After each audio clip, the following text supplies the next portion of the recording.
Hello everyone, this is Dante with another Red Shadow Legends video. Today we're gonna check something newer players ignore or don't even know is possible. Soloing dungeons. As we can see, we're soloing the Minotaur with Alice right now. Let's see why we should do this and how. Before we get into it, if you haven't already, smash that subscribe button and like the video if it was of any help.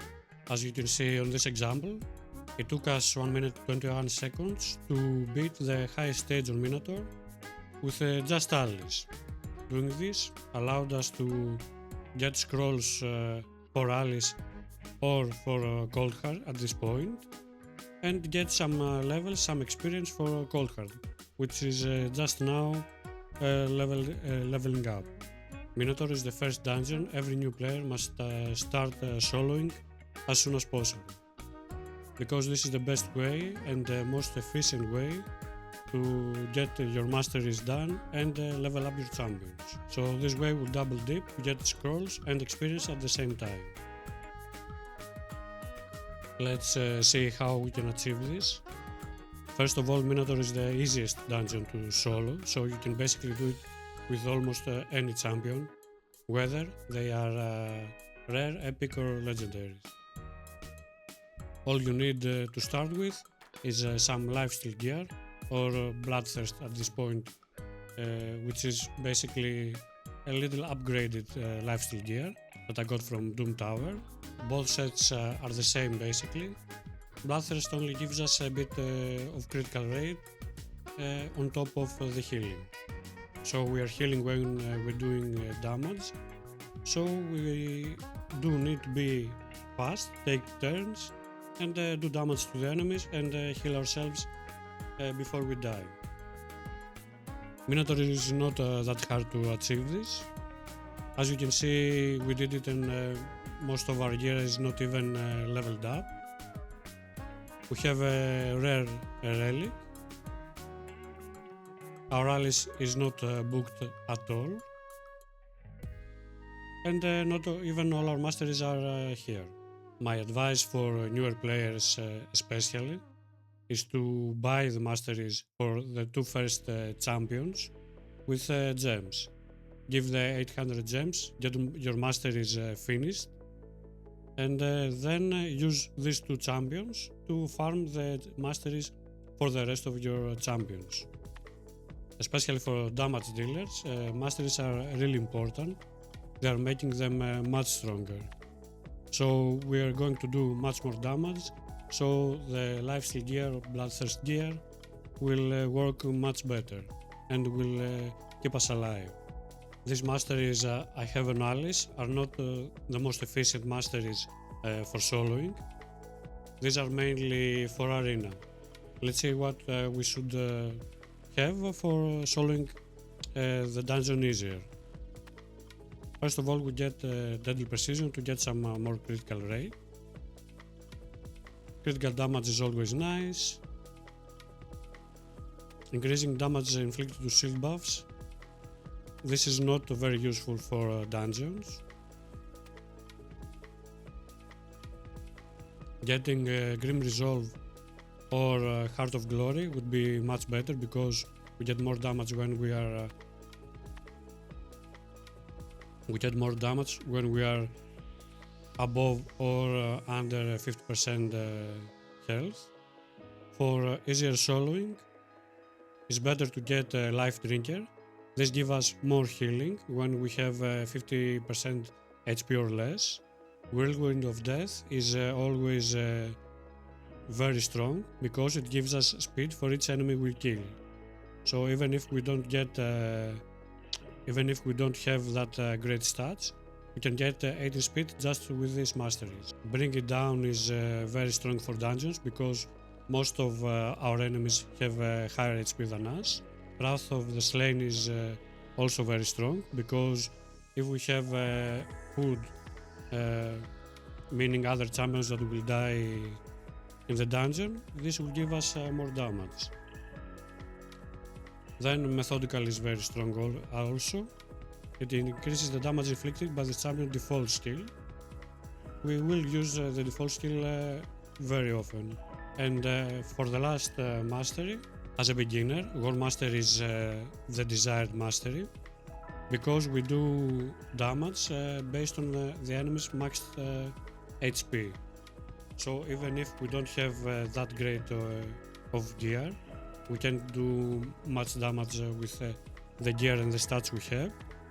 This is the best way we can do better damage, especially on the higher stages and especially on bosses, which have much higher HP than the other than our champion. For example, a War Master proc can almost completely heal us when we're hitting a boss, like a Demon Lord. As far as defense and support trees are concerned, we choose this depending on our champion, if we have any debuffs or not. I prefer to go on the support side, especially at the beginning, because of the Lore of Steel, which gives us more stats based on our gear. It also gives us some accuracy, and if we have debuffs like Gale, for example, which most people get as a starter champion, they can get Master Hexer, so their poisons have more turns on them. And also, Spirit Haste is very strong, it gives us even more speed when our allies are dying. On the defense tree, we can get, of course, some more defense or resistance, or some counter-attack masteries, so we can get more attacks in, so we can heal even more.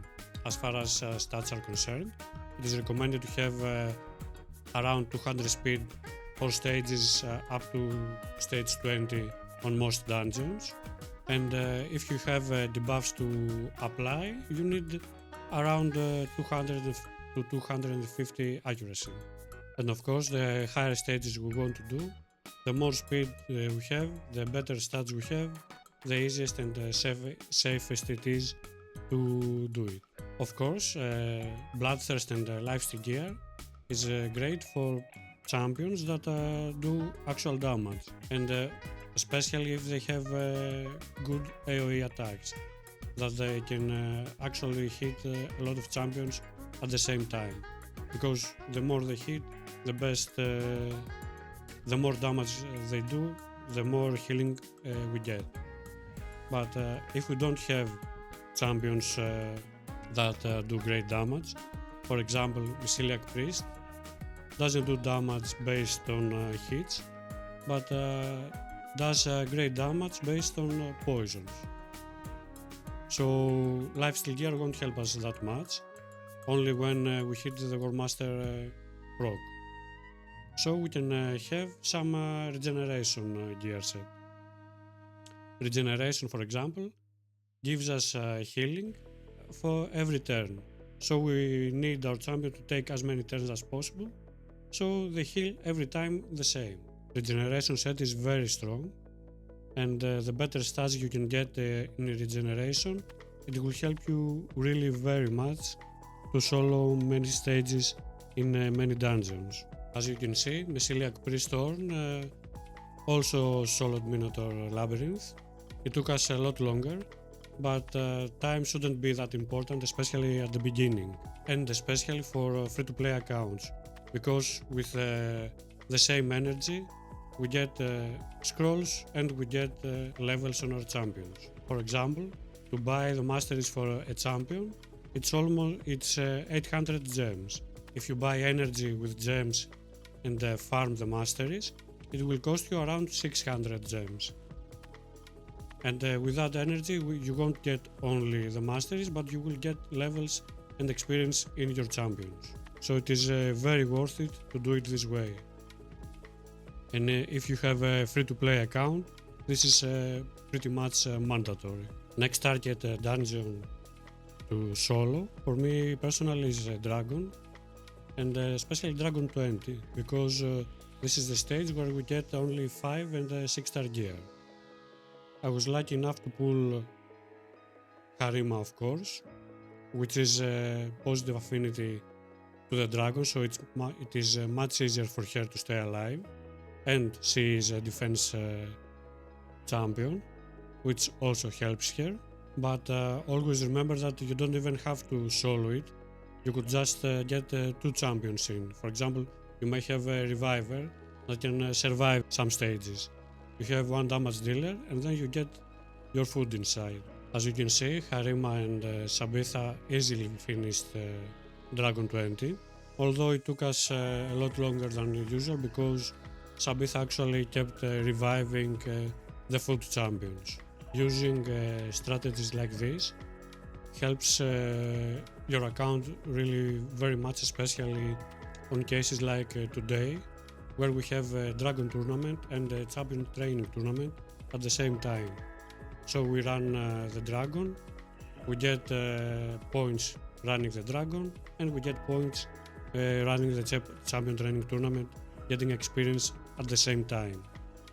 So with the least amount of energy, we get points for both tournaments. I used my free-to-play account to showcase at least these 2 dungeons because it is only a 3-month account, so we don't have the greatest gear in the world, although we have some good champions, but it is not that developed yet, like my main account, for example.